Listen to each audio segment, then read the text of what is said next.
Alright guys, welcome back to Exotics Anonymous. Today we're talking about my 2013 Audi S6 once again, but about the maintenance and what it's been like having to maintain this car while I've owned it over the last 6 years. Now, I bought this car 6 years old for about $30,000, which is about 1/3 of what it was new. This car sticker was just over 90 grand back in 2013, which is probably, well over 100 in today's money.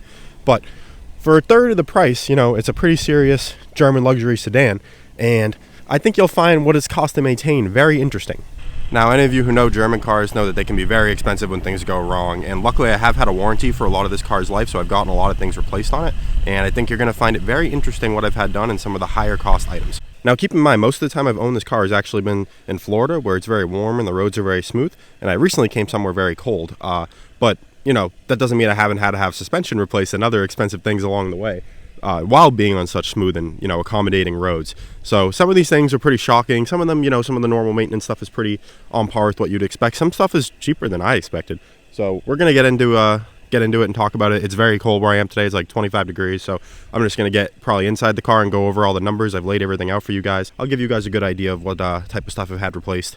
Now, it's funny because when you hear the number that I've had replaced on this car, you would think maybe it would look different from when I got it. But other than cosmetic things that I've done, it's the suspension has been replaced a couple times in here. You can't really tell because it just, looks like car suspension. And it's kind of funny because it just looks exactly the same, but a lot of money has gone into it to keep it looking exactly the same, which is kind of the point. But let's jump inside the car and talk about this because it's so cold today that I don't want to, miss anything because I'm rushing being outside or anything. Now, owning a German car is not cheap. And anyone who ever told you it was probably lying to you or had a, very fluke experience. Some of the things on this car were like astronomically expensive that I wasn't expecting. Some stuff was less than I was expecting. So it hasn't been all bad or like a horror story per se. If I did not have a warranty on this car, it would have been a horror story because, spoiler alert, I've had more work done to this car between what the warranty paid for and what I paid for than the car was worth when I bought it. And even what the car was worth probably 3 years before I bought it. So they are expensive, and there's not really any good way around it. I feel like I did it a pretty cost-efficient way while not going anywhere below grade, and it was still expensive. But if you want to enjoy like a big, German luxury car like this, you have to pay to play, unfortunately. And this is obviously an S6, S7, RS7. This generation Audi were more maintenance heavy than some other cars were. So this is probably not on the extreme end because nothing major went wrong, but also not on the cheaper end either. But let's go find somewhere to park up and I'll show you guys some of the details. All right, so let's start going down the list I have here and kind of see if any of this stuff surprises you or is kind of what you thought. I think you're going to find some of it surprising. So first thing I did right when I got the car, I had a PDI done. Just because I wanted to see if anything was, wrong with the car that maybe wasn't disclosed to me before I bought it. I did buy this car sight unseen, but I had all the Carfax sent to me. I had the previous owner's maintenance stuff sent to me. I had everything that I could have had about this car. And I got the PPI done when I got it, and actually there was nothing wrong with the car. So I did my research, and it came out great. Didn't really have to do any major maintenance for some time after getting it. I did an oil change about 3,000 miles into having it. It had just had one before I got it, so I didn't change it right when I got it. But did an oil change. My oil changes, depending on where I took it, the dealer was running me anywhere from like 110 to like 150. Okay, so the first big things I had go wrong, not too long after getting this car actually, the back right wheel bearing had to be replaced and the front right wheel bearing had to be replaced. Those were about $800 each, so $1,600 just between those two things. And then at the same time, my front lower control arm bushings also had to be replaced. Those were almost $1,300. So $1,300 right there, $1,600 between the two wheel bearings.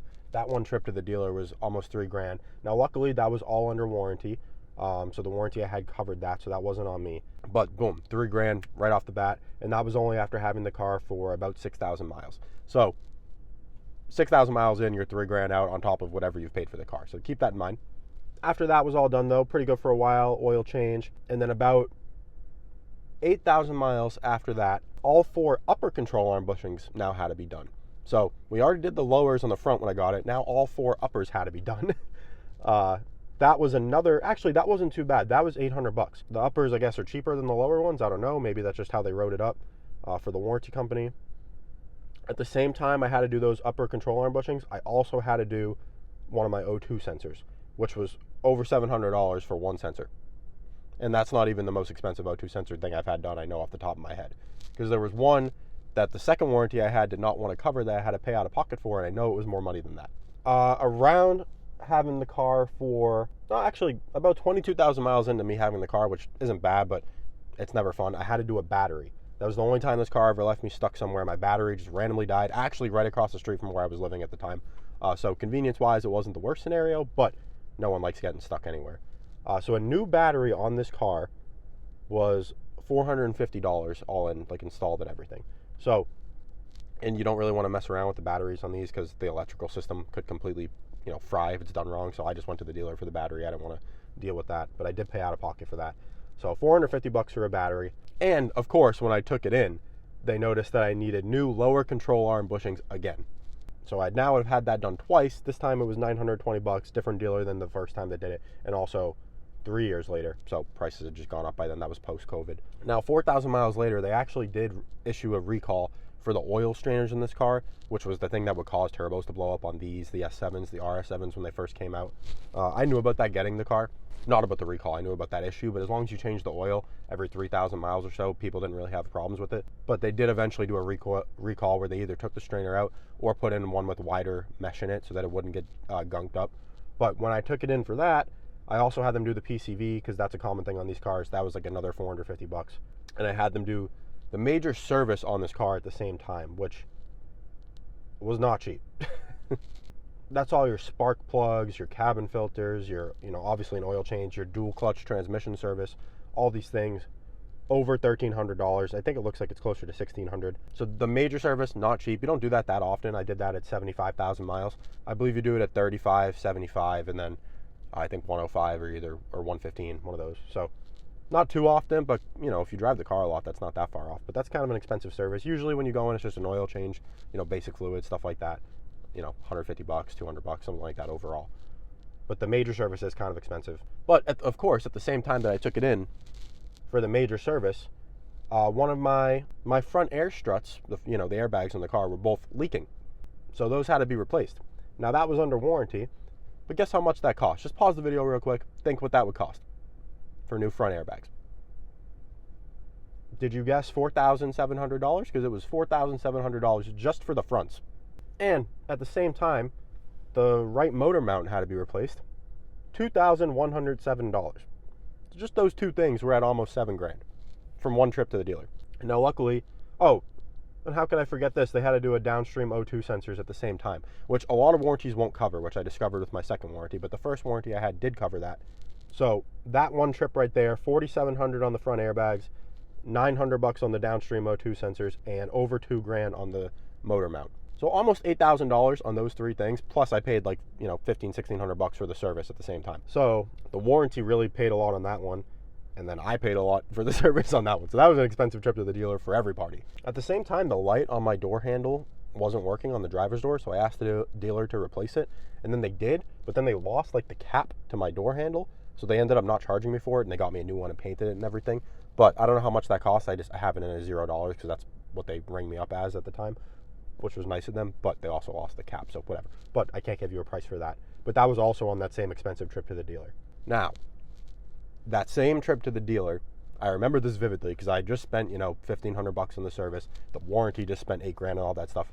They gave me a quote for new front brakes because my brakes were coming up. And the quote they gave me was $4,300 for like rotors, pads, everything. I ended up getting the OEM rotors through FCP Euro, and I got the EBC brake pads, the red stuff I believe I got at the time, which are ceramic pads. They're better than normal, Audi OEM pads.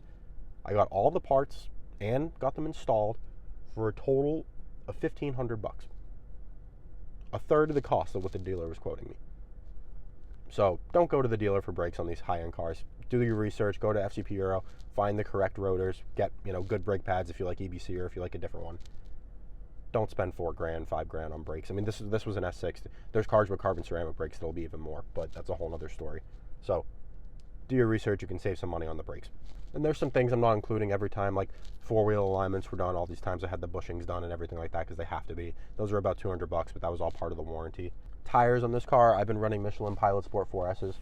Fantastic tires. Can't say enough good things about them. They're good in the rain. They're good in the dry, obviously. They run me about $1,000, depending on if I get them on sale or not for all four. Pretty good. They're all the same size. Not too hard to find.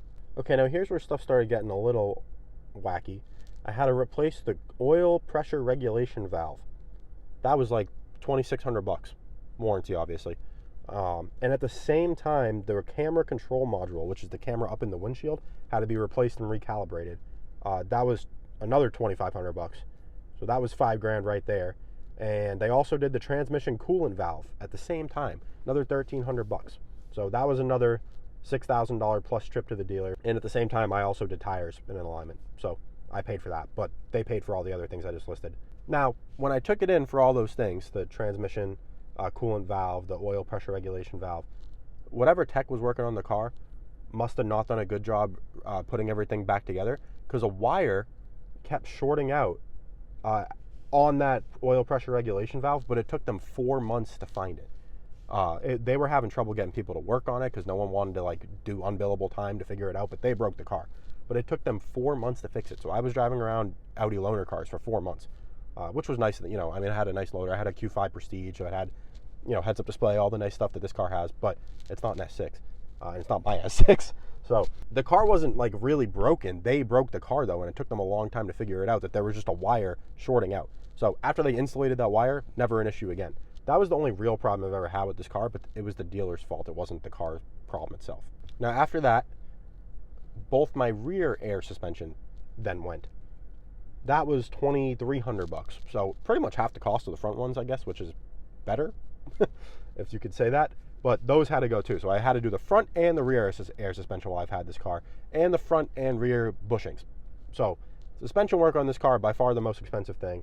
At the same time that was going on though, my driver's mirror, the motor that like folds it when the car turns on and off, wasn't really working. Like it was sticking. Sometimes it wouldn't open, and I'd have to, you know, mess with the mirrors to get it to open.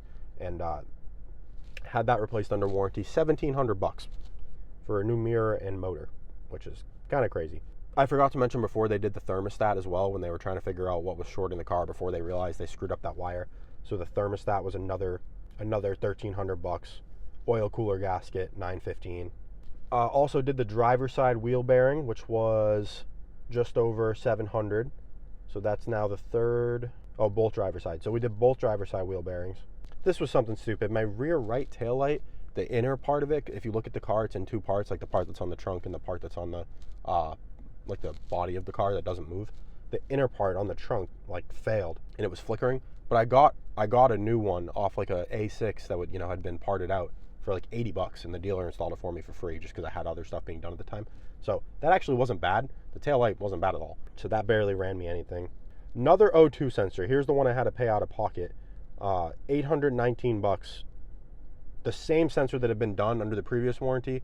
This other one didn't want to cover because it was a downstream sensor, and like even though it's emissions related, so they don't want to cover it, but it was causing the car to run rough and throw codes and everything. Like the car wasn't working as well, so I would not work with that warranty company again. I won't say who they are just for, you know, professionalism's sake, but I wouldn't refer any of my friends to them. We'll just say it like that, and I made that clear to them.